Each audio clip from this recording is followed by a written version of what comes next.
Assalamualaikum warahmatullahi wabarakatuh. Kembali lagi bersama saya Alimuddin, CGP Angkatan 11 dari SMK Negeri 2 Kota Bekasi, Jawa Barat.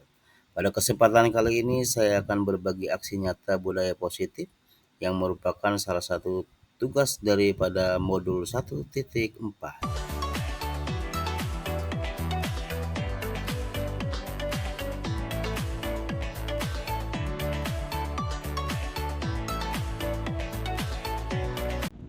Assalamualaikum warahmatullahi wabarakatuh. Puji bersyukur marilah kita panjatkan kepada Allah Subhanahu wa taala yang mana atas nikmatnya lah pada kesempatan kali ini kita bisa bertemu bersilaturahmi di sekolah kita tercinta SMK Negeri 2 Kota Bekasi.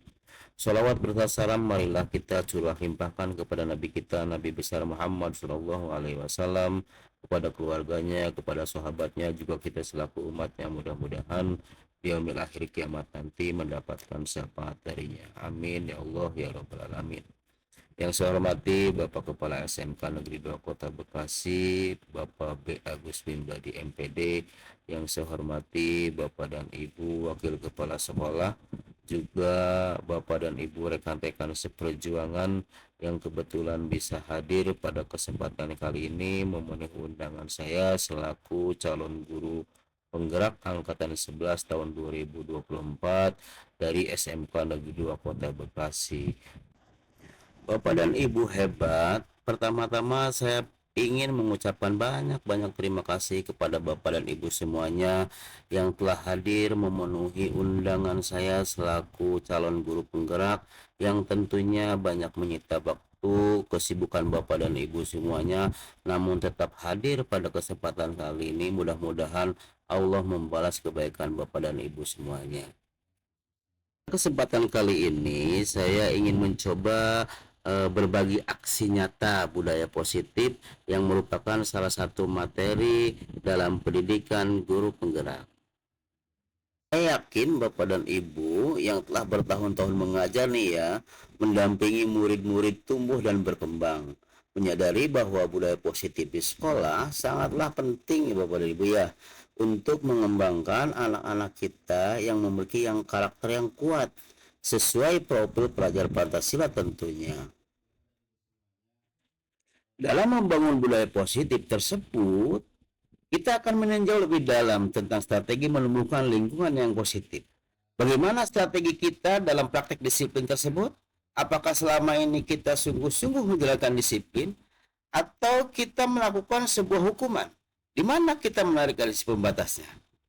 Nah, pada kesempatan kali ini kita coba untuk memikirkan kembali kebutuhan-kebutuhan dasar yang sedang dibutuhkan oleh seorang murid pada saat mereka berperilaku tidak pantas, serta strategi apa yang perlu kita diterapkan yang berpihak kepada murid.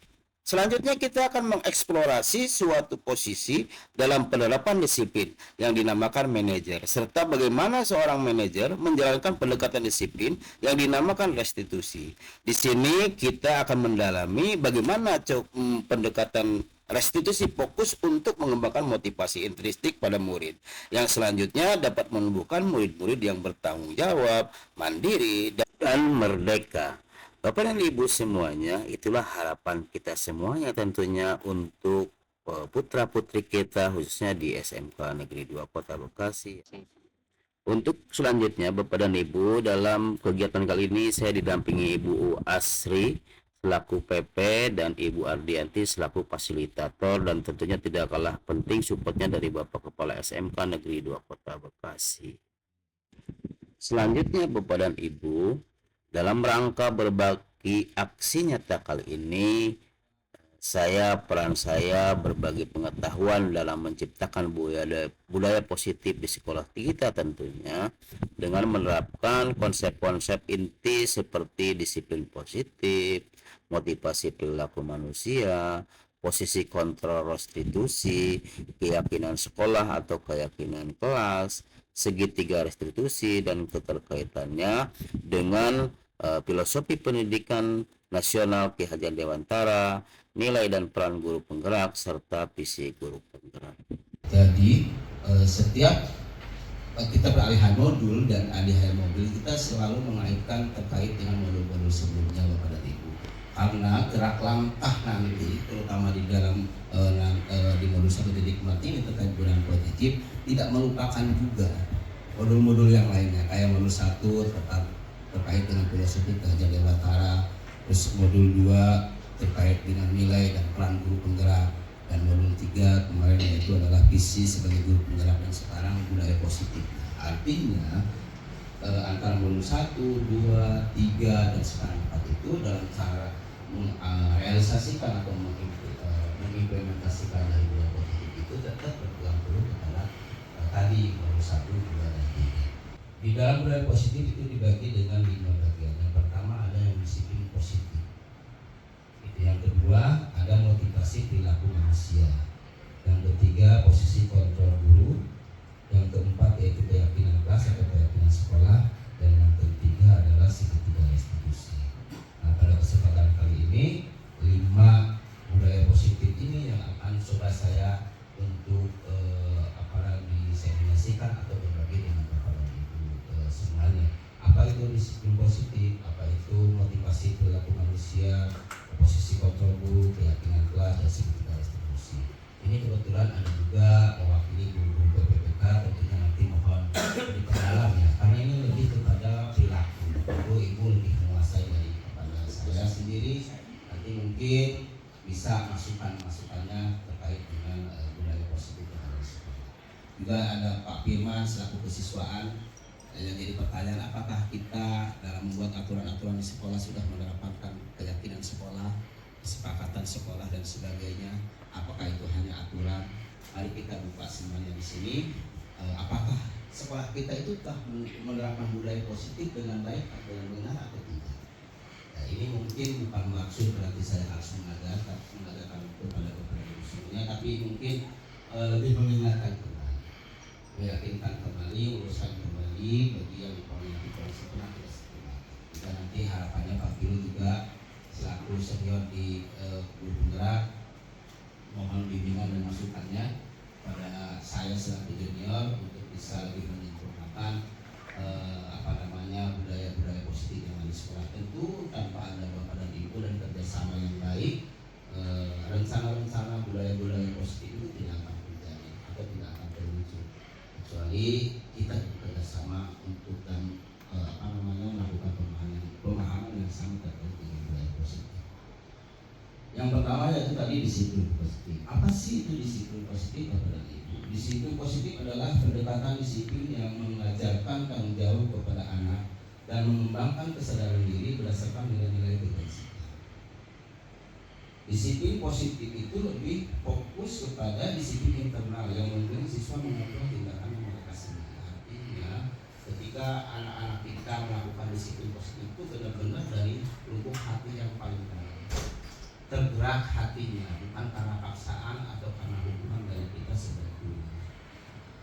Nah, dengan disiplin diri, siswa dapat memahami dan menggali tindakan mereka berdasarkan motivasi internalnya. Ya, tadi saya katakan, jadi ada tergerak dari motivasi internal, tidak terpaksa karena takut dengan guru dan lain sebagainya, ataupun bukan karena pujian atau hukuman. Nah, coba kita praktekkan. Saya mohon kepada Bapak dan Ibu, kita merenung sejenak, gitu kan ya. Coba kepalkan tangan Bapak dan Ibu, kepalkan tangan Bapak dan Ibu. Coba Bapak dan Ibu bayangkan bahwa di dalam kepalan tangan dan Ibu itu ada sesuatu yang sangat berharga, yang sangat berharga sehingga harus dijaga betul-betul. Jangan sampai umpamanya itu terlepas. Apa yang kira-kira Bapak dan Ibu lakukan ketika saya memintanya? Pak Biro, tolong dibuka dong, atau itu barang apa buat saya dong, kan? Kira-kira apa menurut Bapak? Tetap mempertahankan ini Pak, karena berharga. Oh iya. Kalau saya beli boleh nggak? Boleh nggak? Saya pikir dulu Pak, tapi tetap belum ada penawaran. Yakin. Seberharga apa kira-kira Ibu Pak Biro itu yang ada di sini? Sehingga atau ditukar dengan laptop saya bisa. Lagi butuh juga sih. Artinya apa ya, cukup? Artinya apa Bapak dan Ibu? Dalam kegiatan tadi bersama Pak Birul yang dicontohkan bahwa sesungguhnya siapa sih yang memegang kendali atau kontrol untuk bisa membuka atau menutup kepalan tangan tadi? Ya tentunya keyakinan di dalam diri Pak Birul yang bisa mempertahankan atau mengontrol daripada keyakinan pada diri Pak Birul. Selanjutnya Bapak dan Ibu, psikiater dan pendidik Dr. William Glasser dalam kontrol teori yang kemudian hari berkembang dan dinamakan choice theory, meluruskan beberapa miskonsepsi tentang makna kontrol. Yang pertama, guru mengontrol murid. Pada dasarnya, kita tidak dapat memaksa murid untuk berbuat sesuatu jikalau murid tersebut memilih untuk tidak melakukannya. Bukan begitu ya Bapak dan Ibu ya? Walaupun tampaknya guru sedang mengontrol perilaku murid. Hal demikian juga terjadi karena murid sedang mengizinkan dirinya dikontrol. Saat itu, bentuk kontrol guru menjadi kebutuhan dasar yang dipilih murid tersebut. Teori kontrol menyatakan bahwa semua perilaku memiliki tujuan, bahkan konsep atau terhadap perilaku yang tidak disukainya. Artinya apa Bapak dan Ibu? Bahwa segala perilaku yang yang ada pada murid itu pasti pada dasarnya memiliki tujuan tertentu. Bahkan tadi disebutkan juga terhadap perilaku yang tidak disukainya. Yang kedua ada yang disebut dengan ilusi bahwa semua penguatan positif, efektif dan bermanfaat. Penguatan positif atau bujukan adalah bentuk-bentuk kontrol. Segala usaha untuk mempengaruhi murid agar mengulangi sesuatu perilaku tertentu adalah sesuatu usaha untuk mengontrol murid tersebut. Dalam jangka waktu tertentu, kemungkinan murid tersebut akan menyadarinya dan mencoba untuk menolak bujukan kita, atau bisa jadi murid tersebut menjadi tergantung pada pendapat sang guru untuk selalu berusaha. Yang selanjutnya yaitu ada ilusi bahwa kritik dan membuat orang bersalah dapat menguatkan karakter, gitu kan. Kadang-kadang kita berpikir seperti itu ya sebagai guru. Menggunakan kritik dan rasa bersalah untuk mengontrol murid menuju pada identitas gagal. Kenapa demikian? Mereka belajar untuk merasa buruk tentang dirinya sendiri. Mereka mengembangkan dialog diri yang negatif. Kadang-kala sulit memang bagi guru untuk mengidentifikasi bahwa mereka sedang melakukan perilaku ini, karena seringkali guru cukup menggunakan suara halus untuk menyampaikan pesan negatif. Atau kalau bahasa-bahasa kita nyindir lah dengan bahasa-bahasa halus.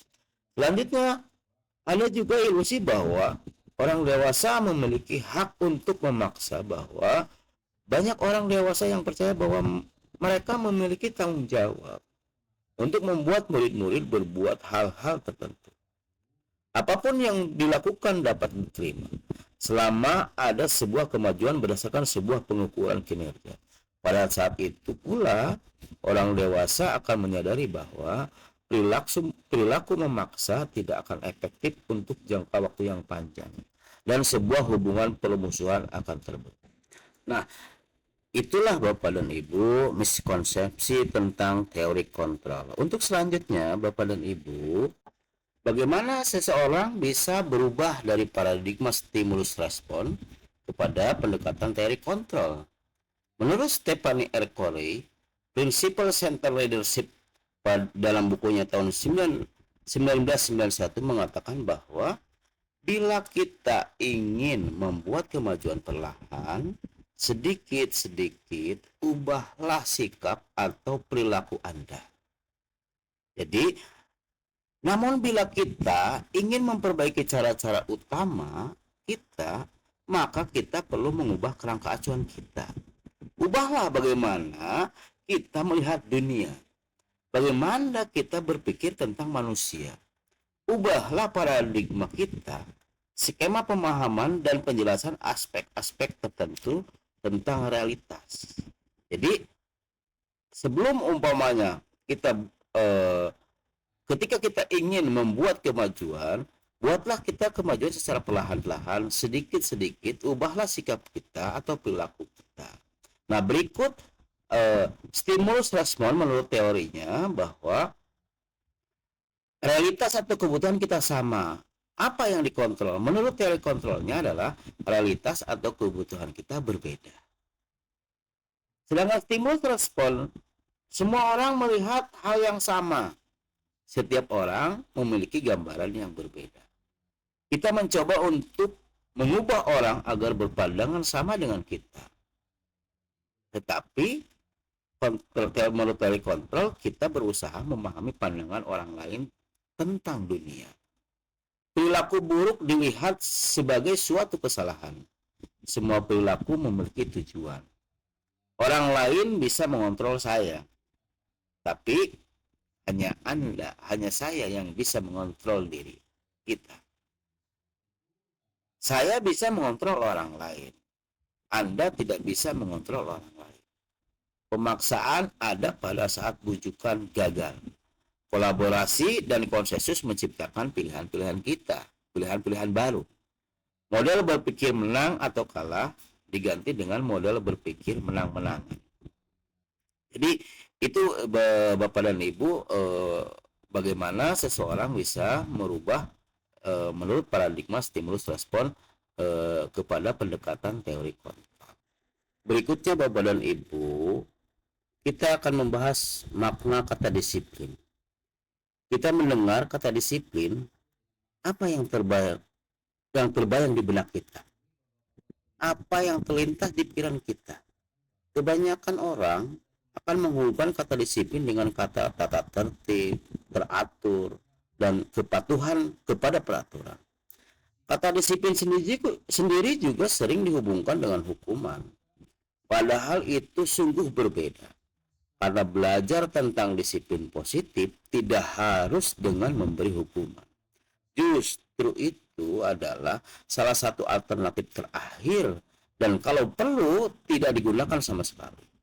Dalam budaya kita, makna kata disiplin dimaknai menjadi sesuatu yang dilakukan seseorang pada orang lain untuk mendapatkan kepatuhan. Kita cenderung menghubungkan kata disiplin dengan ketidaknyamanan. Bapak pendidikan kita, Ki Hajar Dewantara, menyatakan bahwa di mana ada kemerdekaan, disitulah harus ada disiplin yang kuat. Sungguh pun disiplin itu bersifat self-disiplin, yaitu kita sendiri yang mewajibkan kita dengan sekeras-kerasnya. Tetapi itu sama saja, sebab jikalau kita tidak cakap melakukan self-disiplin, wajiblah penguasa lain mendisiplinkan kita. Dan peraturan demikian itulah harus ada di dalam suasana yang merdeka. Itu pemikiran Ki Hajar Dewantara. Di situ Ki Hajar Dewantara juga mengatakan bahwa untuk mencapai kemerdekaan atau dalam konteks pendidikan kita saat ini, untuk menciptakan murid yang merdeka, syarat utamanya adalah harus ada disiplin yang kuat. Disiplin yang dimaksud adalah disiplin diri yang memiliki motivasi internal. Jika kita tidak memiliki motivasi internal, maka kita memerlukan pihak lain untuk mendisiplin kita atau memotivasi eksternal karena berasal dari luar, bukan dari dalam diri kita sendiri. Adapun definisi kata merdeka menurut Ki Hajar Dewantara adalah merdeka iku jarwanya. Noramung lapasing pangarep, ngiwap kuat kuasa maning prayoga. Merdeka itu artinya tidak hanya terlepas dari perintah, akan tetapi juga cakap buat memberitakan diri sendiri. Pemikiran Ki Hajar Dewantara ini sejalan dengan pandangan pendapatnya Diane Gosen dalam bukunya Restructuring School Discipline pada tahun 2021. Dia mengatakan bahwa arti dari kata disiplin berasal daripada bahasa Latin yaitu disiplin, yang artinya belajar. Kata disiplin juga berasal dari akar kata yang sama dengan disiplin, disciple, atau murid atau pengikut. Untuk menjadi seorang murid atau pengikut, seseorang harus paham betul alasan mengapa mereka mengikuti suatu aliran atau ajaran tertentu.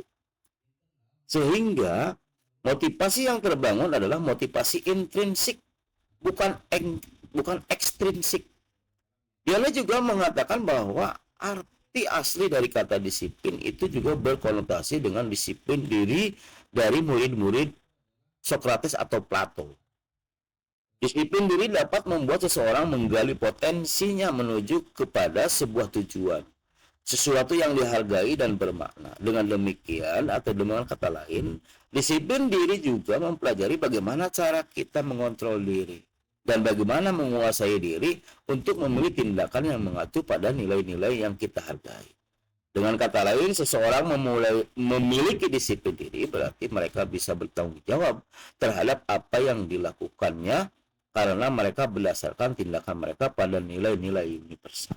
Itulah yang kita harapkan, bahwa makna daripada disiplin khususnya untuk murid-murid kita, siswa-siswi kita, adalah supaya memiliki disiplin diri yang bertanggung jawab terhadap apa yang dilakukannya. Karena murid-murid kita berdasarkan tindakan murid-murid kita pada nilai-nilai kebajikan yang universal. Ada lagi yang disebut dengan kebutuhan dasar manusia. Di sini saya akan mencoba untuk menjelaskan 5 dasar kebutuhan manusia. Apa sih itu kebutuhan dasar manusia itu? Kebutuhan dasar manusia adalah segala sesuatu yang kita lakukan untuk mendapatkan apa yang kita inginkan. Seluruh tindakan yang kita miliki, tujuan tertentu, dan semua usaha terbaik yang kita lakukan adalah dalam rangka agar kebutuhan dasar kita terpenuhi dengan baik. Apa itu ya 5 dasar kebutuhan manusia? 1 adalah bertahan hidup. Apa isinya yang bisa bertahan hidup? Coba Bapak dan Ibu semuanya. Ada makanan, ya kan? Pakaian, tempat tinggal, keamanan, kesehatan. Itu semua orang yang bisa, kebutuhan dasar manusia yang untuk bertahan hidup. Yang kedua, ada juga kasih sayang. Kasih sayang dan rasa diterima. Ya, artinya rasa diterima dengan teman-teman yang lain, rasa dipedulikan, berbagi, kerjasama, menjadi bagian dalam satu kelompok. Itu adalah kebutuhan dasar manusia yang berbentuk kasih sayang dan rasa diterima. Dan selanjutnya yaitu ada lagi kebutuhan dasar manusia itu adalah penguasaan. Nah, kan kita suka bilang kan, harga diri, keinginan untuk dianggap, ya kan, memimpin dan siap berprestasi, diakui, didengar, itu adalah kebutuhan dasar manusia terkait dengan penguasaan. Terus apalagi terkait dengan kebebasan. Kebebasan kita bagian daripada kebutuhan dasar manusia. Ya, contohnya ya kemandirian, memiliki pilihan, tidak bisa diintervensi dengan orang lain, mencoba hal yang baru, dan mampu mengendalikan arah dirinya. Yang terakhir adalah terkait dengan kesenangan. Kesenangan ya bisa bermain, berhumor, antusiasme, tertawa, dan sebagainya. Itu adalah 5 dasar kebutuhan kita sebagai manusia yang masing-masing rasanya semuanya harus dipenuhi. Itu bagaimana kita implementasinya kepada siswa kita, kepada murid kita, untuk memenuhi kebutuhan dasar manusia tersebut. Karena siswa kita juga merupakan manusia ya Bapak dan Ibu ya. Jadi kita sebagai guru juga wajib untuk mencoba memenuhi 5 kebutuhan dasar manusia tersebut. Ya Bapak dan Ibu, motivasi perilaku manusia. Bagaimana menurut kita, menurut Bapak dan Ibu, pernahkah Bapak dan Ibu melakukan sesuatu untuk mendapatkan senyuman dari orang lain? Atau untuk mendapatkan hadiah? Atau untuk mendapatkan uang? Apalagi kira-kira alasan orang melakukan sesuatu. Untuk mengetahui lebih jauh mengenai motivasi manusia, mari kita baca teori dari Diana Gisen dalam bukunya Restructuring School Discipline menyatakan ada 3 motivasi perilaku manusia. Yang pertama yaitu untuk menghindari ketidaknyamanan atau hukuman. Ini adalah tingkat terendah dari motivasi perilaku manusia. Biasanya, orang yang memotivasi perilakunya untuk menghindari hukuman atau ketidaknyamanan akan bertanya, apa yang akan terjadi apabila saya tidak melakukannya? Sebenarnya mereka sedang menghindari permasalahan yang mungkin muncul dan berpengaruh pada mereka secara fisik, psikologis, maupun tidak terpenuhinya kebutuhan mereka. Bila mereka tidak melakukan tindakan tersebut, motivasi ini adalah motivasi bersifat eksternal. Yang kedua, motivasi perilaku manusia adalah untuk mendapatkan imbalan atau penghargaan dari orang lain. Suatu tingkat di atas motivasi yang pertama. Di sini orang berperilaku untuk mendapatkan imbalan atau penghargaan dari orang lain. Orang dengan motivasi ini akan bertanya, apa yang akan saya dapatkan apabila saya melakukannya? Mereka melakukan sebuah tindakan untuk mendapatkan pujian dari orang lain yang menurut mereka penting dan mereka letakkan dalam dunia berkualitas mereka. Mereka juga melakukan sesuatu untuk mendapatkan hadiah, pengakuan atau imbalan. Motivasi ini juga yang bersifat eksternal, artinya motivasi dari luar. Selanjutnya yaitu untuk menjadi orang yang mereka inginkan dan menghargai diri sendiri dengan nilai-nilai yang mereka percaya. Orang dengan motivasi ini akan bertanya, akan menjadi orang yang seperti apabila saya melakukannya. Mereka melakukannya sesuatu karena nilai-nilai yang mereka yakini dan hargai. Dan mereka melakukannya karena mereka ingin menjadi orang yang melakukan nilai-nilai yang mereka yakini tersebut. Ini adalah motivasi yang akan membuat seseorang memiliki disiplin positif. Karena motivasi perilakunya bersifat internal, bukan eksternal. Nah, dalam hal ini, pernahkah Bapak dan Ibu berada dalam sebuah situasi di mana Bapak dan Ibu sengaja melakukan sesuatu yang menyakitkan bagi Bapak dan Ibu? Bahkan bertabrakan dengan penghargaan dari orang lain. Maka apa? Bapak dan Ibu tetap memilih melakukannya.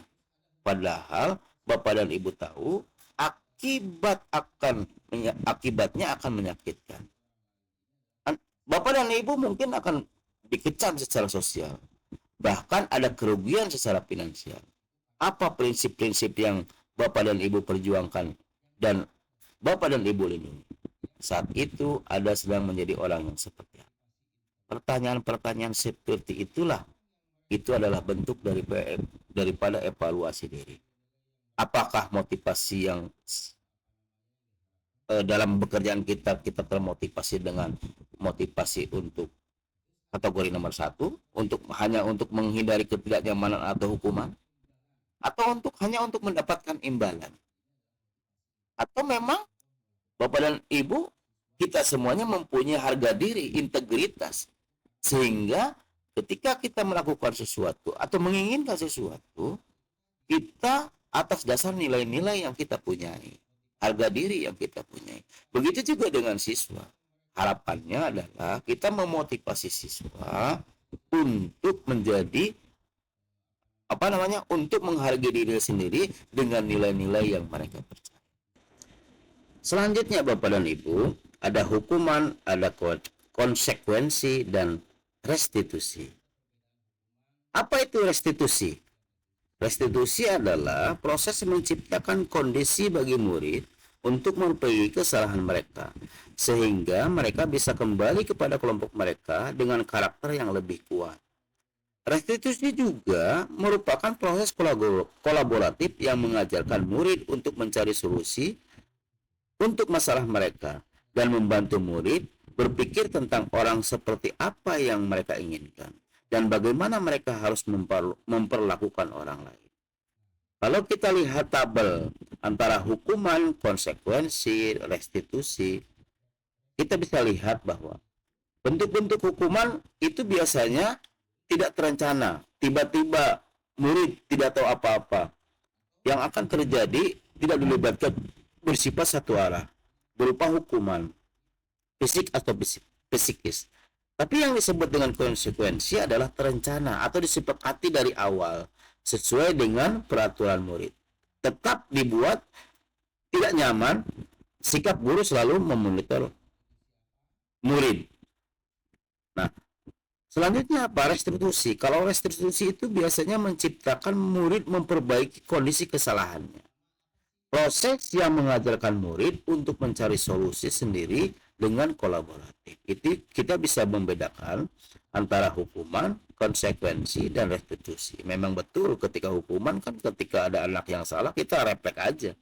Entah suruh push up, entah suruh lari lapangan. Padahal tidak ada kesepakatan dari awal. Pun di aturan di tata tertib kadang-kadang tidak tertulis. Karena itu adalah sifatnya tidak terencana atau refleks. Tapi kalau konsekuensi biasanya itu sudah direncanakan. Dikasih tahu dari awal kalau Anda melakukan kesalahan sesuatu, akibatnya akan seperti ini, konsekuensinya akan seperti ini. Di kita di SMK khususnya ini banyak resiko. Sebenarnya jangan hanya sampai hukuman, ada konsekuensi. Kalau siswa kita umpamanya tidak mengerjakan sesuatu dengan SOP, mana konsekuensinya adalah kecelakaan. Dan itu dari sudah. Sehingga murid menyadari betul bahwa ketika melakukan kesalahan ada konsekuensi yang harus ditanggung. Nah, kalau di restitusi ya itu tadi menciptakan murid memperbaiki kondisi kesalahannya, menyadarkan diri dalam diri murid tersebut untuk memperbaiki dan mengakui dari kesalahan. Itu ya Bapak dan Ibu. Ini adalah contoh-contoh yang di tabel ini terkait dengan kalau identitas gagal, hukuman, sesuatu yang menyakitkan harus terjadi dan lain sebagainya. Kalau identitas sukses yaitu terkait dengan disiplin, ada konsekuensi, ada juga restitusi. Kata-kata yang disebut dengan hukuman seperti apa, konsekuensi seperti apa, restitusi seperti apa, itu bisa Bapak dan Ibu lihat di tabel ini. Ada nanti yang disebut mungkin ke depan nanti bisa disebut budaya negatif atau yang disebut dengan identitas gagal, yang ada konsekuensi itu adalah netral dan ini adalah positif. Selanjutnya Bapak dan Ibu, hukum. Seorang penghukum bisa menggunakan hukum fisik maupun verbal.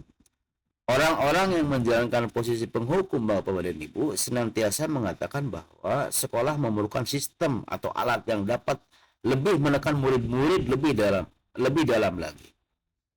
Hasilnya apa Bapak dan Ibu? Alhasil siswa yang merasa terus-menerus dihukum atau diintimidasi oleh guru dapat mengalami penurunan motivasi belajar, penurunan kepercayaan diri, serta merasa tidak aman dan tidak nyaman di lingkungan sekolah. Juga tindakan penghukuman yang tidak proporsional dengan pelanggaran dapat merugikan hubungan antara guru dengan siswa. Yang kedua, posisi kontrol guru pembuat rasa bersalah. Pada posisi ini biasanya guru akan bersuara lemah lembut. Pembuat rasa bersalah akan menggunakan keheningan yang membuat orang lain merasa tidak nyaman, tidak merasa bersalah atau rendah diri.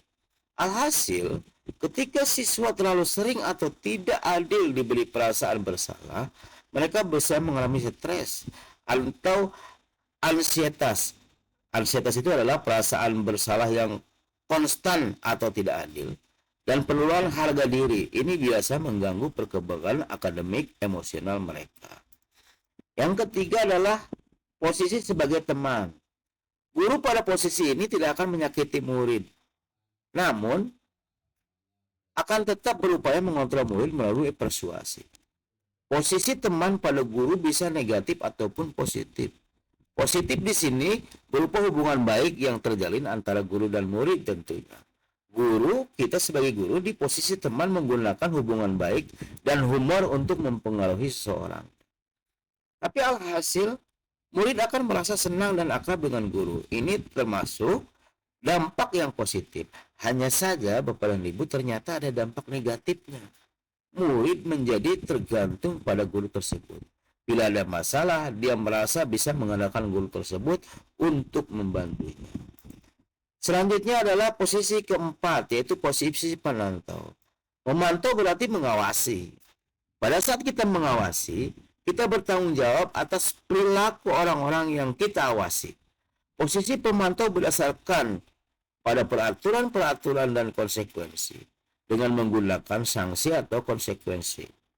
Kita dapat memisahkan hubungan pribadi kita dengan murid sebagai seseorang yang menjalankan posisi penantau. Alhasil, murid memahami konsekuensi yang harus dijalankan karena telah melanggar salah satu peraturan sekolah. Guru tidak menunjukkan sesuatu yang emosi yang berlebihan, menjadi marah atau membuat merasa bersalah. Dan yang terakhir, yang kelima, yaitu posisi manajer. Posisi terakhir, posisi manajer adalah posisi di mana guru berbuat sesuatu bersama dengan murid, mempersilahkan murid mempertanggungjawabkan perilakunya, mengandung murid agar dapat menemukan solusi atas permasalahannya sendiri. Seseorang manajer telah memiliki keterampilan di posisi teman maupun pemantau. Dan dengan demikian bisa jadi di waktu-waktu tertentu kembali kepada kedua posisi tersebut bila diperlukan. Alhasil, pendekatan manajer lebih menekankan pada pengajaran bertanggung jawab, resolusi masalah, dan pengembangan keterampilan siswa dalam mengelola perilaku mereka sendiri. Ini menciptakan suasana yang lebih kolaboratif dan dapat membantu siswa dalam belajar dari kesalahan mereka. Selanjutnya, Bapak dan Ibu, mengapa sih harus ada keyakinan kelas? Mengapa tidak peraturan kelas saja? Mengapa harus? Mengapa harus? Kata-kata mengapa harus itu, mengapa rasa-rasanya kurang pas gitu kan ya. Yang pertama, mengapa kita memiliki peraturan tentang penggunaan helm pada saat mengendarai kendaraan roda 2 atau motor contohnya, ya kan? Nah, atau yang kedua, mengapa kita memiliki peraturan tentang penggunaan masker pada mencuci tangan setiap saat, gitu kan? Nah, tentu kita sebagai orang dewasa bahwa kita mengendarai motor atau roda 2 dengan menggunakan helm, alasannya adalah karena keselamatan. Atau mungkin karena kenapa kita memakai masker atau mencuci tangan? Karena kita untuk menjaga kesehatan. Nah, untuk mendukung motivasi intrinsik, kembali ke nilai-nilai atau keyakinan-keyakinan lebih menggerakkan seseorang dibandingkan mengikuti serangkaian peraturan-peraturan Bapak dan Ibu. Nah, selanjutnya dari peraturan-peraturan, marilah kita rubah dari yang tadinya peraturan-peraturan kita kepada keyakinan kelas. Bagaimana cara pembentukan keyakinan kelas atau keyakinan sekolah? Yang pertama, keyakinan kelas bersifat lebih abstrak daripada peraturan, yang lebih rinci dan konkret. Keyakinan kelas berupa pernyataan-pernyataan yang universal. Pernyataan keyakinan kelas senantiasa dibuat dalam bentuk positif.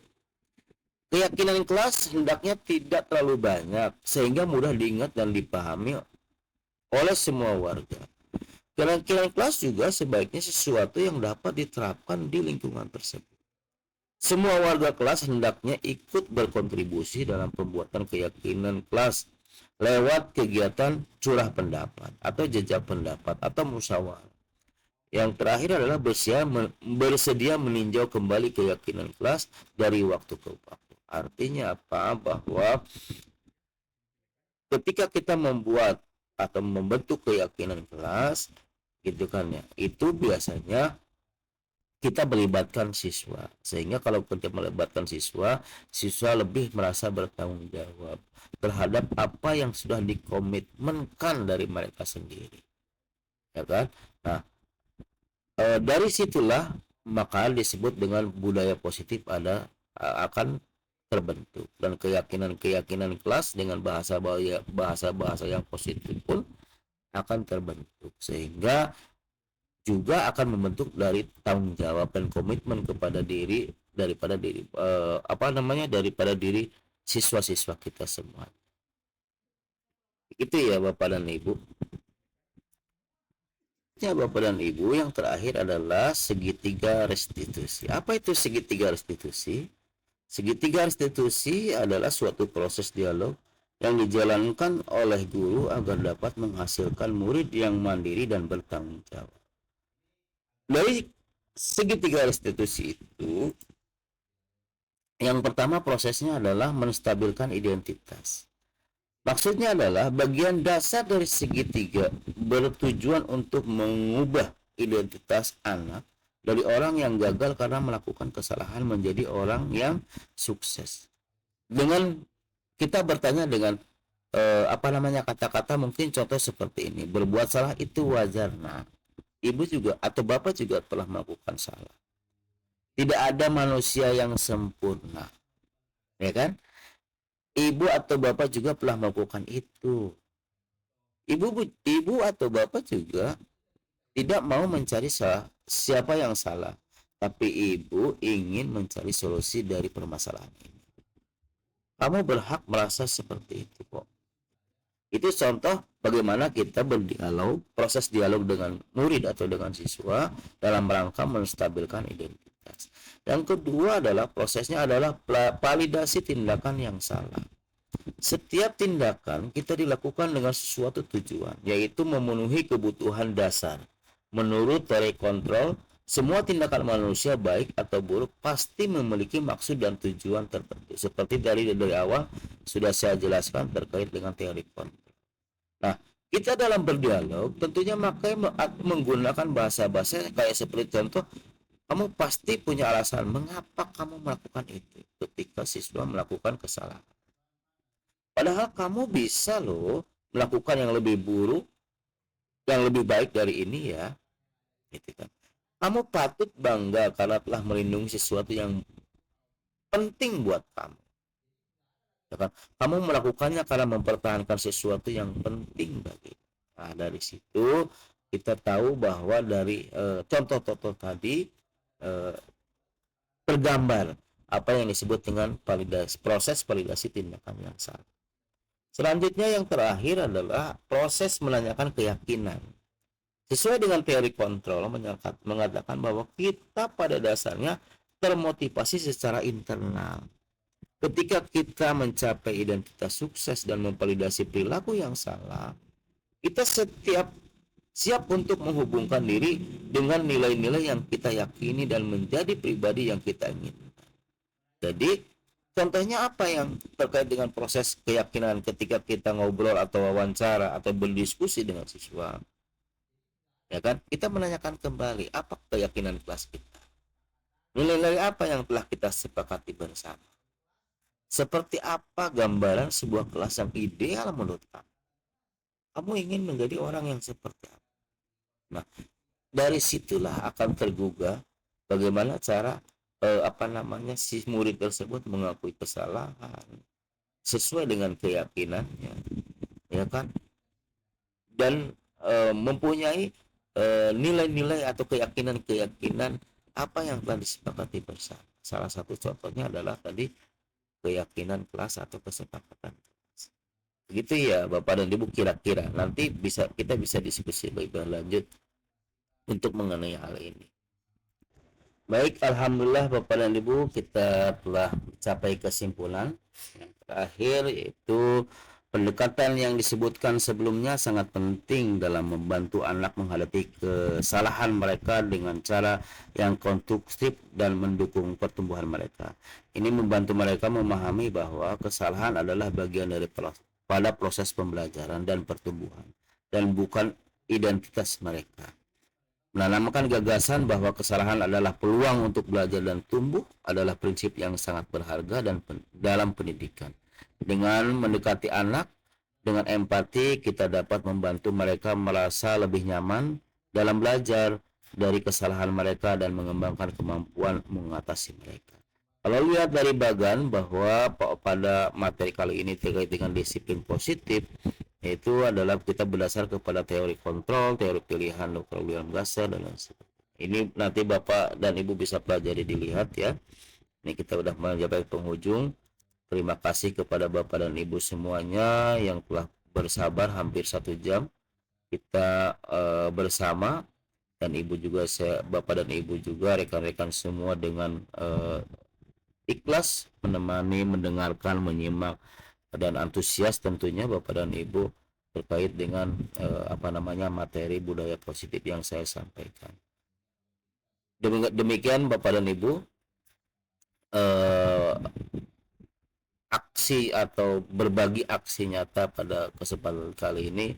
Sekali lagi saya mengucapkan terima kasih yang sebanyak-banyaknya. Mudah-mudahan kebaikan Bapak dan Ibu bisa dibalas Allah Subhanahu wa taala, dan kita memang satu tujuan bahwa untuk mencerdaskan anak bangsa supaya lebih baik lagi ke depan. Billahi taufiq wal hidayah. Wassalamualaikum warahmatullahi wabarakatuh.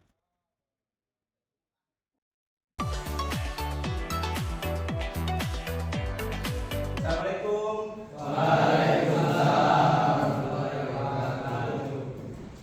Selamat siang, salam sejahtera buat kita semua. Gimana Pak, Anda hari ini ada yang tidak hadir? Alhamdulillah.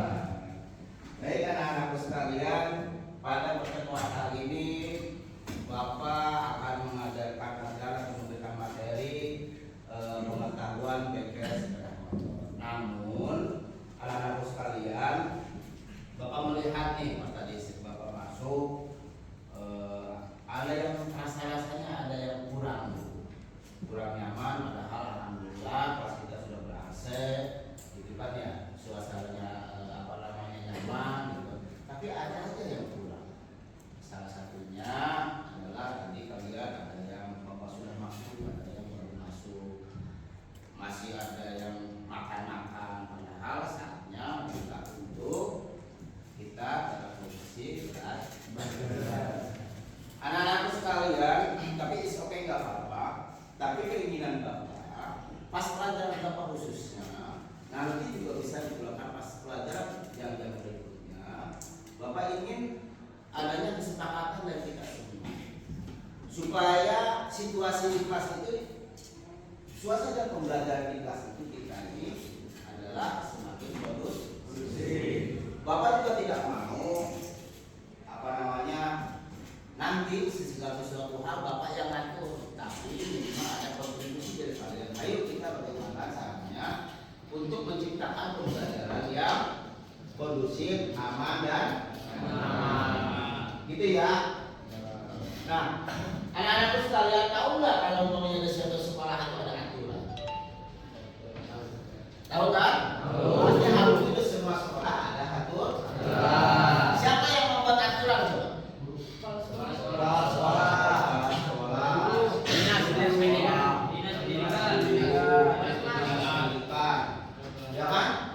Kalian biasanya dilibatkan nggak?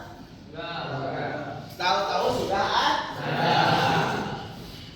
Bapak tidak tidak menginginkan seperti itu.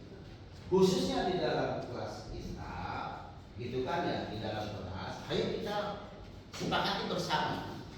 Kita membuat kesepakatan-kesepakatan yang positif untuk apa? Untuk supaya di dalam ruangan kita, ketika dalam pembelajaran itu suasananya nyaman, kondusif. Kalian juga ketika umpamanya mematuhi aturan atau umpamanya mematuhi kesepakatan kita, membangun negara kita, itu harapannya adalah ada rasa tanggung jawab. Karena kalian yang membuat, kita bersama sepakat untuk membuat, ya kan? Kalau umpamanya kalian sendiri, apakah kan minimal kalian malu kalau kalian yang buat, tapi kalian yang melanggar. Paham ya? Perbedaan tadi antara aturan dan kesepakatan. Nah, mari kita kalau begitu buat kesepakatan di kelas kita supaya kita sendiri masing-masing termotivasi untuk bertanggung jawab dengan apa yang kita lakukan. Kalau kita salah berarti harus bertanggung jawab. Apalagi kita melakukan kesalahan terhadap komitmen kita sendiri, komitmen atau umpamanya apa-apa yang telah kita sepakati bersama, itu kan masa kita yang menang. Tapi manusia memang ada hilaf, ada lupa dan sebagainya, ya kan? Suatu saat mungkin, ya mudah-mudahan sih tidak ya, mudah-mudahan tidak.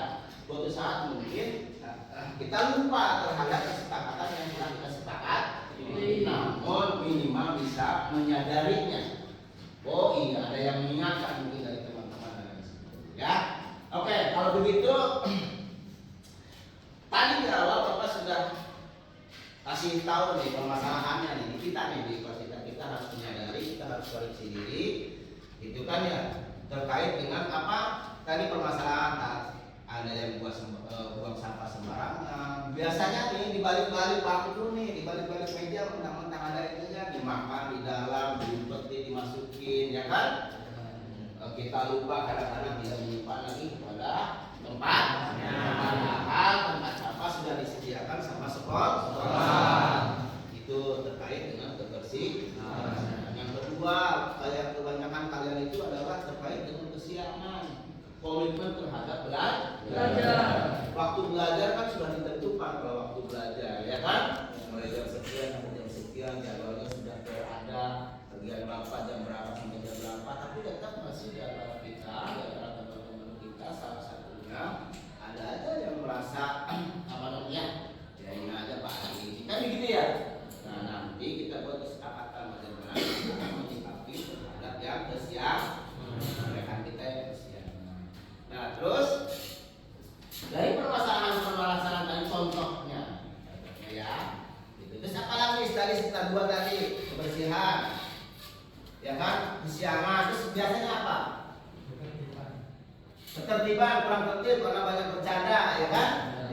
Terus apa lagi kira-kira masalah-masalah yang sering membuat dia begitu banget tuh menggunakan HP. Benar nih, kadang-kadang bapak lagi bilangnya handphone ya kan gitu. Betul bagus jawabannya. Terus apa lagi? Ada yang ngantuk. Nah ini ya kan, bagaimana caranya supaya di kelas kita tidak terjadi ngantuk ya kan, saling motivasi ya Mas ya. Ngantuk ya Mas, tadi makannya kebanyakan jadi ngantuk gitu kan ya. Terus apa lagi? Ngantuk. Oh iya, pergunakanlah waktu istirahat dengan baik. Kalau itu bukan permasalahan, tapi bagus, luar biasa. Nah dari permasalahan tadi contohnya ada yang ngantuk, ada yang main HP sembarangan, ada yang makan minum di dalam kelas, ada lagi apa tadi? Apa? Tidak menjaga kebersihan, buang sampah sembarangan. Ayo kita bagaimana cara membuat kesepakatan ini untuk supaya di kelas kita itu tidak terjadi. Oke, setuju nggak? Setuju. Nah sekarang kira-kira coba kalian bayangkan, ya kan kira-kira yang tidak boleh atau yang boleh dulu dah. Nanti kita tuangkan ke dalam apa namanya bahasa-bahasa positif. Nah mohon maaf tadi bapak lupa bahwa kalau yang nama perbedaan salah satunya kalau ada aturan dan yang kesepakatan itu, aturan biasanya menggunakan bahasa-bahasa yang negatif, dilarang merokok, dilarang apa namanya, apalagi kesiangan, terus dilarang apa lagi? Dilarang makan, dilarang hidup ini kayak sempit banget ya. Semuanya dilarang karena kalau yang akan menembaki pikiran kita kadang-kadang bahasa yang dilarang itu.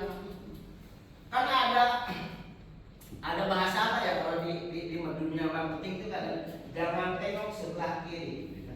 Kalau kata bang itu kan bahasa negatif, jadi timbul penasaran kan? Pengen banget aku nengok sebelah kanan, ada sebelah kiri, ya kan? Ada apa? Padahal udah dikasih tahu ini jangan tengok sebelah kiri, ya kan? Akhirnya menimbulkan penasaran, rasa ingin apa namanya melakukan.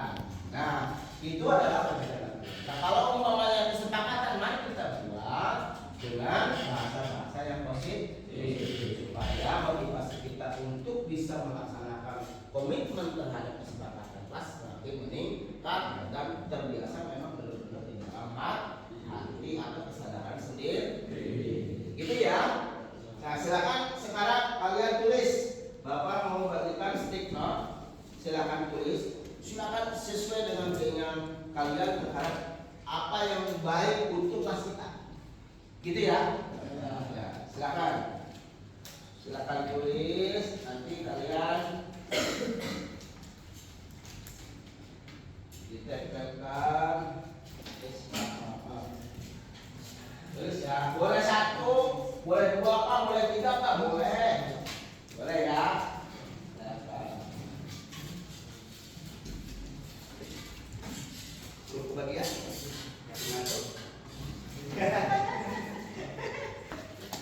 Nah, kalian coba nanti besok Bapak evaluasi masing-masing Bapak juga kalau sudah menjadi kesepakatan. Yuk.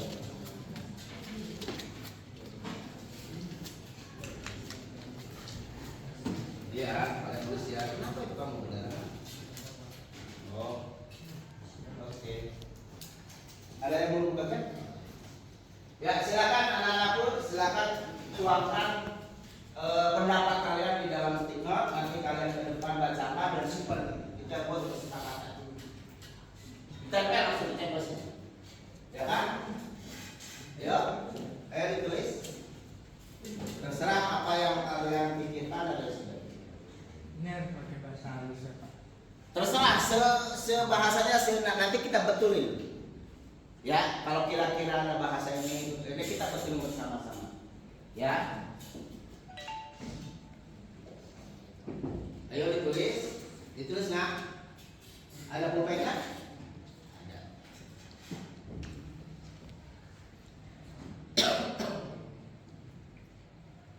Ayo ditulis. Ada yang sudah selesai, silakan maju ke depan, disebutkan, terus nanti lalu ditempel. Kalau sudah selesai, udah, masih udah, ya udah. Coba ke depan, disebutkan. Menurut saya oh iya, jadi ingin kalau menggunakan handphone tersebut adalah tidak tidak di dalam kelas, kecuali diizinkan sama guru dan untuk proses belajar. Lanjut, tempel. Terus yang lain, ayo yang udah selesai, yang udah kelar, siapa namanya mas? Oke. Bisa, biar kelihatan nama komitmen. Menurut pendapat saya membawa perlengkapan sekolah secara mandiri. Oke, bagus. Berarti ini adalah bagian dari teman-teman bikin handphone, ini berpulpen, ganggu akhirnya kan? Ya, minum bekasnya, ya.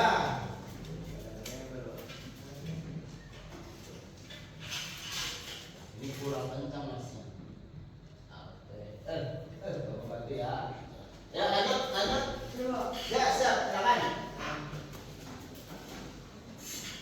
Sebutkan namanya siapa? Saya Pandrawati. Oke.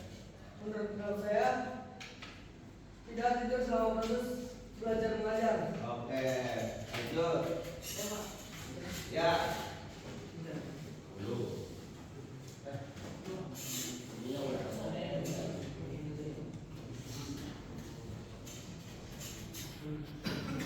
Ya.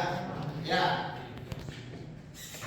Menurut pendapat saya saat belum menjelaskan tidak memainkan HP saat belum menjelaskan atau sedang menjelaskan materi belajar. Oke, ada dua tuh masalah handphone, menggunakan handphone, ya.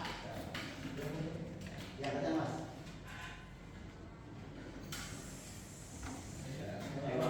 Ya, ada soal.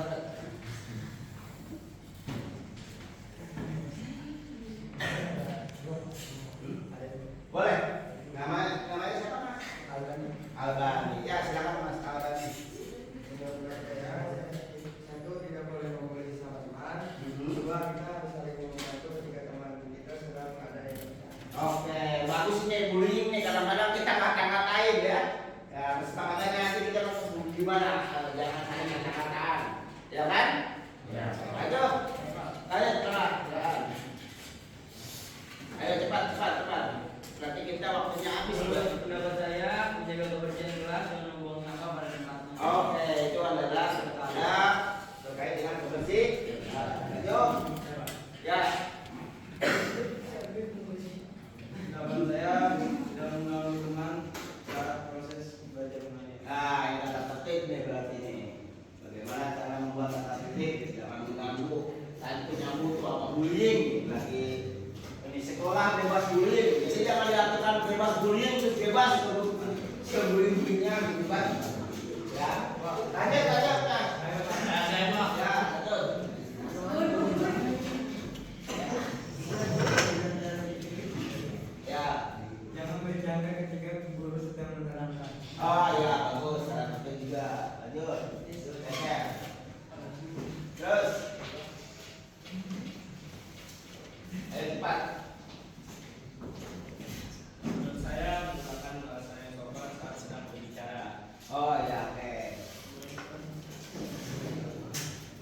Sopan santun berarti. Ya.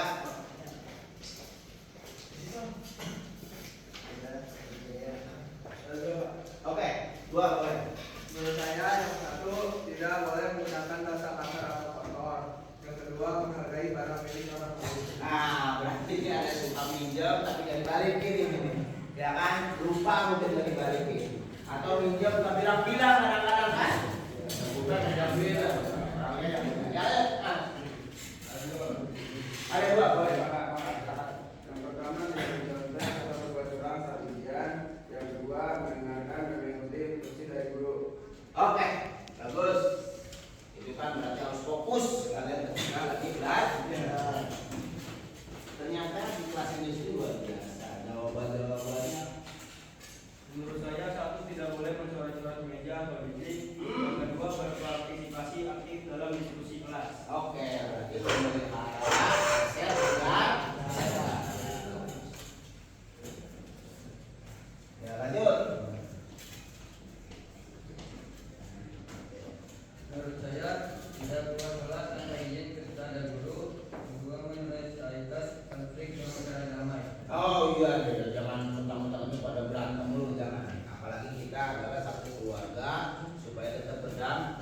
Anggap bahwa kita itu keluarga. Lanjut, lanjut mas. Ayo, ayo masnya. Udah belum? Oh, tak dulu nih mas. Masnya mana? Masih. Pertama, menghindari persoalan Gimana? menghindari rival, ribut dan Oh iya betul. Tidak boleh ribut. Ternyata ada teman kita itu tidak mau atau tidak menyukai dan naik dengan ribut. Tidak, tidak makan. Iya dong, harus menghormati orang lain. Lanjut, lanjut. Menurut pendapat saya tidak ada yang tertidur ketika sedang dijelaskan oleh guru. Nah, itu kayak tadi nih. Ada yang tidur. Maaf ya mas ya. Besok bisa diperbaiki, ya kan? Ya. Tuh. Ternyata tuh ada teman kita yang tidur, teman yang satunya nggak tidur, merasa tidak nyaman aja melihat teman tidur, ya kan? Nah, berarti nanti maka tidak tidur, ya bisa mengendalikan. Ayo lanjut, ayo cepat. Yang lainnya. Ayo mas, ayo. Yang mana mas? Bukan kamu lagi kamu. Berpendapat saya menghormati beda pendapat sahabat lain dan menjauhi tindakan bullying agar kelas merasa aman. Oh iya, boleh tuh kalau lagi diskusi kita kan menghormati atau menghargai pendapat orang lain. Nah, jangan lupa ini bullying jika ada masalah besar kita ini tantangan. Ayo, ayo mas.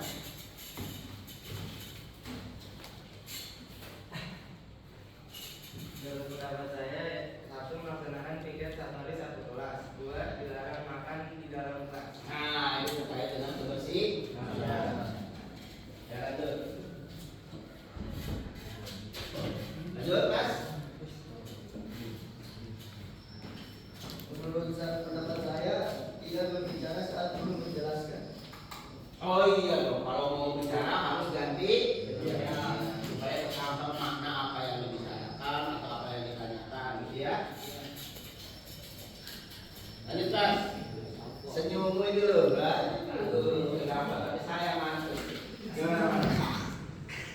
gunakan dan menjaga fasilitas keamanan dengan baik. Nah, itu menjaga sarana dan prasarana sekolah. Ya, lanjut TPR.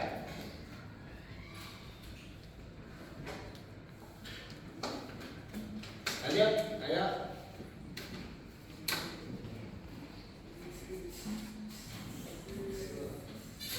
Satu tidak memberikan perhatian sekolah. Dua menghormati waktu saat setiap pelajaran. Oke. Lanjut. Mas, mohon maaf Mas, ditulis Mas. Di apa? Diketik tar ya. Bagunya tidak bisa kan, betul? Ya. Terus ada lagi? Tinggal satu kan? Belum.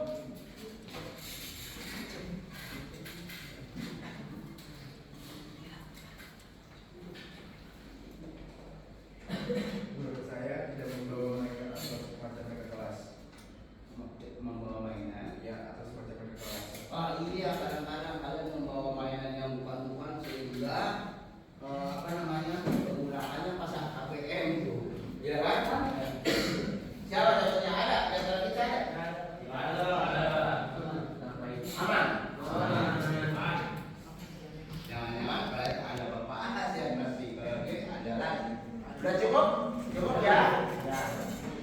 tolong di open dulu.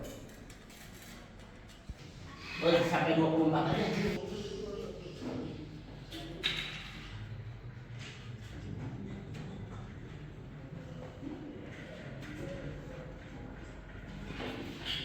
Tadi pendapat kalian sudah diutarakan masing-masing apa yang menjadi masalah kesederhanaan ini, dan kebetulan sudah diketik sama teman kalian bahwa ada dari 24 tadi ada 24 juga pendapatnya, ya kan? Nah dari sini mari kita simpulkan bersama-sama, ya kan, dituangkan ke dalam tulisan-tulisan yang positif. Apa itu kira-kira ya, gitu kan? Setelah itu mari kita sepakati bersama, mari kita tanda tangan bersama, ya kan? Komitmen bersama bahwa ini adalah komitmen bersama kita, kelas kita sama guru masing-masing atau dengan wali kelas. Ini loh tata tertib di kita, ini loh aturan main di kelas kita, kan gitu. Semuanya harus masing-masing mentaati dengan komitmen yang tinggi. Temannya yang bagi yang melanggar nanti bisa mengingatkan, ya kan? Atau mungkin bapak dari guru yang mengingatkan. Ya, oke. Dari pura-pura diskusi gitu dulu, lalu diskusi dari sebagainya. On. Baik, nah tadi kita sudah diskusi ya terkait dengan kesepakatan kelas. Nah, kita tuangkan dalam piagam nih kita ya, supaya lebih keren. Kita nanti tempel di ruangan kita kesepakatan kita. Sesuai dengan tadi kesepakatan kita bahwa dari sekian banyak teman-teman ide gagasan dari dari kita semuanya terkait dengan kesepakatan kelas, maka disimpulkan satu. Nah, ini deklarasi kami wali kelas dan murid. Kelasnya belum diisi, Mas.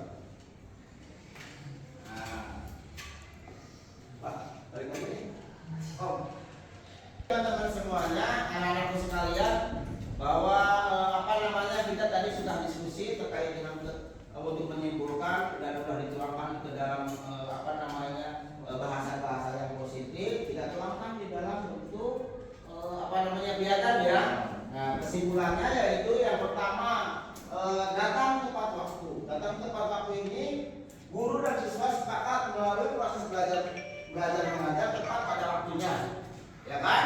Oleh karena itu wajib datang tepat waktu kecuali bila ada urusan mendadak disertai dengan bukti yang valid. Ya, jadi kalau kalian nanti kesiangan dan sebagainya ya silakan. Karena kita kan apalagi perjalanan, ada mogok lah, ada banyak tumbes lah dan sebagainya, bisa tapi tolong dibuktikan dengan valid. Nah, terus apa konsekuensinya apabila sampai 3 kali terus menerus dilakukan tanpa alasan yang jelas, siswa wajib membuat pernyataan tertulis mengakui kesalahan, ya kan? Selain itu siswa juga dikenai sanksi 1 hari tambahan jadwal tiket, ya kan? Yang tadinya sekelas cuma 1 minggu 1 orang 1 minggu sekali kan bisa 2 kali per minggu. Ya, sepakat ya? Yang kedua, berdoa sebelum dan sesudah pembelajaran. Tadi Bapak masuk, kok nggak ada inisiatif mana kita berdoa? Kita dulu ya SMP atau SD gitu kan. Mungkin karena lelah. Bukan berarti karena umpamanya apa? Enggak Pak, Bapak mah bukan jam pertama berdoa tadi jam pertama seperti ini. Setiap kita mengawali pekerjaan yang baik, baiknya kita berdoa sesuai dengan agama dan kepercayaannya masing-masing. Kita sepakat ya. Nah, di sini guru dan siswa sepakat untuk berdoa sesuai dengan kepercayaan masing-masing sebelum dan sesudah pembelajaran. Berdoa doa ini diharapkan Tuhan yang Maha Kuasa memudahkan guru dan siswa untuk menerima atau memberi dari ilmu, ya, supaya ilmu kita baru. Lanjut. Nah, ini menggunakan ponsel tadi ada kan? Nah, ini menggunakan ponsel dan makan sesuai dengan waktu dan tempatnya. Artinya apa? Nah, selama kegiatan belajar mengajar, siswa bersepakat untuk tidak menggunakan ponsel kecuali urusan belajar mengajar. Artinya kecuali berhubungan belajar mengajar, itu pun atas instruksi dari bapak dan ibu guru supaya lebih kondusif ya. Selain itu, makan minum dilarang kecuali jika ada kebutuhan khusus yang mengharuskan. Contoh apa? Yang mengharuskan ternyata tadi dari kelas kita, teman kita paham, mohon maaf saya mah. Jadi 2 jam sekali harus makan. Itu bisa secara maafkan atau dimaklum. Ya, karena itu adalah bukan kehendak kondisi tertentu. Nah, bila melanggar, ponsel akan disita pada hari itu juga hingga bel tanda pulang berbunyi. Ayo lo disita, ya kan? Sepakat nih? Yakin ikhlas nih? Nah, jika siswa melanggar larangan makan di kelas tanpa alasan yang dibenarkan, ia harus menghabiskan makannya di luar kelas dan tidak boleh masuk hingga guru kembali mengizinkannya. Jadi nanti kalau udah guru mengizinkannya, baru boleh kembali masuk. Nah, terus aktif dalam kegiatan belajar. Nah, ini termasuk tadi, jangan sampai kesiangan, terus orang lain pada belajar, kalian pada main handphone, main ini. Jadi harus menyimak, aktiflah dalam pembelajaran. Nah, seluruh partai kelas bersedia aktif dalam proses belajar sehingga hasilnya dapat maksimal. Supaya tujuan kita pembelajaran yang salah satunya adalah sharing ilmu, transfer ilmu dan lain sebagainya dari pihak bapak guru dan kalian semuanya bisa sesuai dengan tujuan, ya kan?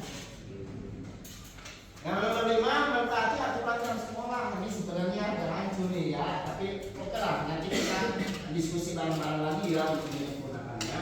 Karena aturan yang ini sudah ada di sini sebenarnya, tapi oke nggak apa-apa karena ini adalah merupakan kesepakatan. Kita harus saling menghargai kesepakatan di antara kita. Oke, guru dan siswa naik mas. Guru dan siswa berkomitmen untuk belajar mengajar sesuai dengan aturan waktu jam yang ditetapkan sekolah. Bila terdapat keadaan khusus, waktu belajar mengajar akan disesuaikan berdasarkan aturan baru yang ditetapkan. Nah, berkomitmen untuk menjalankan proses sesuai dengan aturan waktu dan jam yang ditetapkan. Ya, jadi ini tidak hanya berlaku buat siswa, ternyata guru pun kalau kesiangan harus berkomitmen mentaati aturan jam sekolah. Jadi diusahakan Bapak insya Allah mudah-mudahan sehat ya. Jadi selalu hadir tepat waktu, bisa berkomitmen terhadap kesempatan kelas gitu. Nah, demikian ya, kesepakatan ini berlaku sejak tanggal pengesahan kontak-kontaksi bulan tahun 2020. Oke ya, sepakat ya? Harus sepakat. Ini mau tanda tangan bersama atau perwakilan aja? Perwakilan ketua kelasnya. Siap, ketua kelas kalian harus bertanggung jawab karena telah diberi mandat sama kawan-kawan semuanya untuk menandatangani. Ketika ditandatanganinya ketika ditandatanganinya kesepakatan bersama atau piagam bersama ini, ya kan, sama yang diwakili sama ketua kelas, berarti semuanya adalah sepakat untuk mentaati dengan penuh komitmen dan rasa tanggung jawab. Ya, baik mas, sini mas, tanda tangan.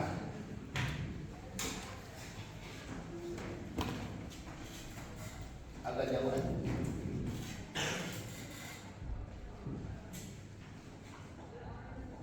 Ya, Bapak juga tanda tangan ya.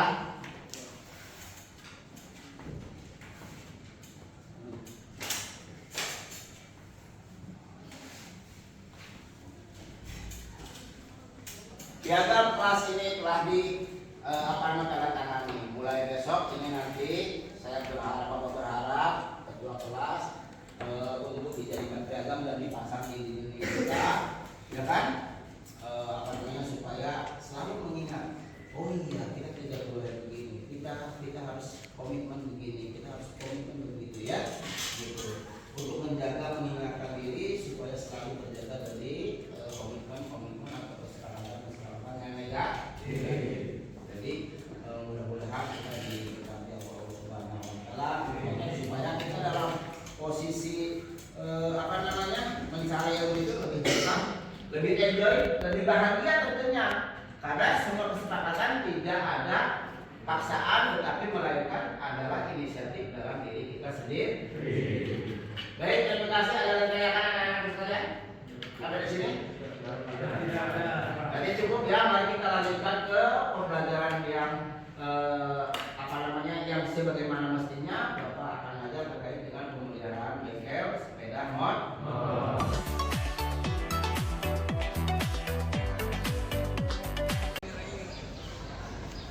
Aduh, assalamualaikum Pak Guru. Waalaikumsalam, Pak Ali. Lagi santai ini, istirahat ya. Nunggu informasi ini Pak, lagi ada mau kegiatan ini. Oh gitu. Ini mohon maaf nih ganggu waktunya sedikit nih Pak Bilu. Saya Siap, rekam siap. ya ini apa Ah. namanya.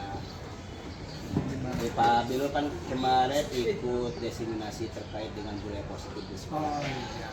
Dari Betul. saya gitu kan.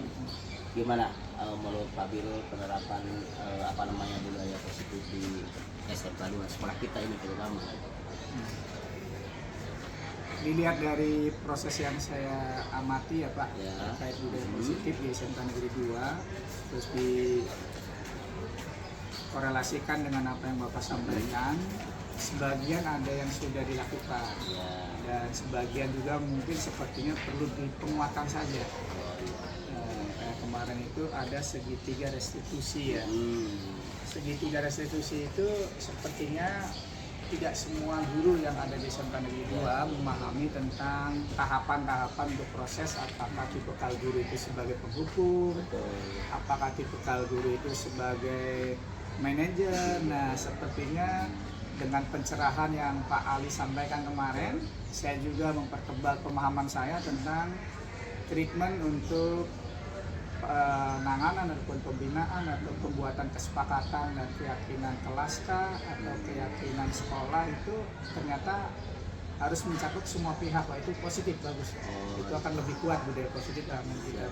Berarti nanti kira-kira apa namanya ada perlu sosialisasi lebih kali atau gimana untuk ke depan gitu kan.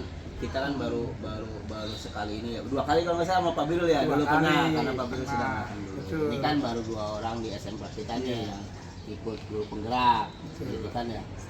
Kira-kira kita mesti harus berkolaborasi nih kayaknya, karena kan dengan kita jumlah siswa lebih dari 2.000 ya, kelasnya juga banyak, berarti sosialisasinya harus lebih diinikan lagi.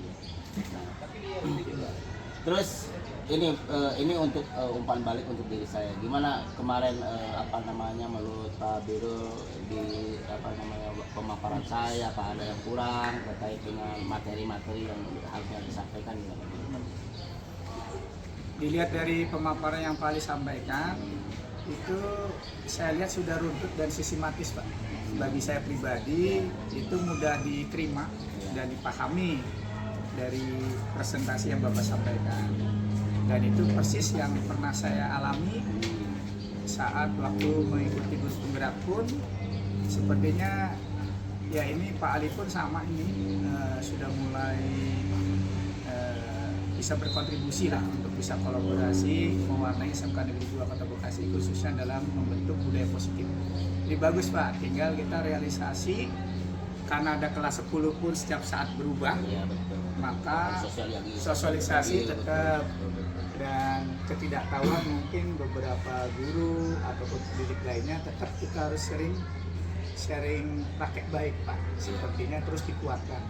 Terus masukan buat saya nih nanti ke depan harus gimana lagi nih kira-kira supaya benar-benar apa namanya budaya positif yang kita pelajari sama-sama gitu kan, memang apa namanya terimplementasi di sekolah kita dengan ya mendekati sempurna lah gitu kan, lebih dengan gimana apa kira-kira lebih maksimal lah ya, lebih maksimal lah ya gitu. Yang pasti sih kita belajar dari ajaran, kalau kebetulan saya keyakinan Islam yang Muslim, suri toladan Mbak diantaranya. Keteladanan itu sangat penting. Ya kuncinya kalau saya menyebutnya 3M konsepnya. Apa tuh? Mulai dari diri sendiri, yes. mulai dari hal yang terkecil, misalkan contoh membuang sampah pada tempatnya, kan kelihatan sederhana, tapi keteladanan mulai dari diri. Kemudian datang tidak terlambat, ya dari kita dulu sebelum mengajak orang lain. Nah yang M yang ketiga itu mulai dari saat ini. Nah kalau ada niat baik kenapa ditunda? Itu akan berubah. Jadi mulai dari diri sendiri, mulai dari hal yang terkecil dan mulai saat ini. Insya Allah saya yakin anak didik kita peserta didik itu kan kadang nyari sosok tokoh ya. Iya betul. Keteladanan itu saat ini memang sangat langka dan itu efektif saya lihat dari zamannya Nabi juga. Betul. Gitu. Oke, terima kasih Siap. Pak Beno atas masukannya, terus atas ininya, mudah-mudahan ke depan kita bisa kerjasama minimal di lingkungan sekolah kita Siap. supaya lebih budaya positif kita selalu ditingkatkan. Meningkat ya. Siap. Makasih Pak Beno. Selamat Pak Ali, sukses dan Terima tetap kasih. semangat. Ini calon kepala sekolah nih, luar biasa.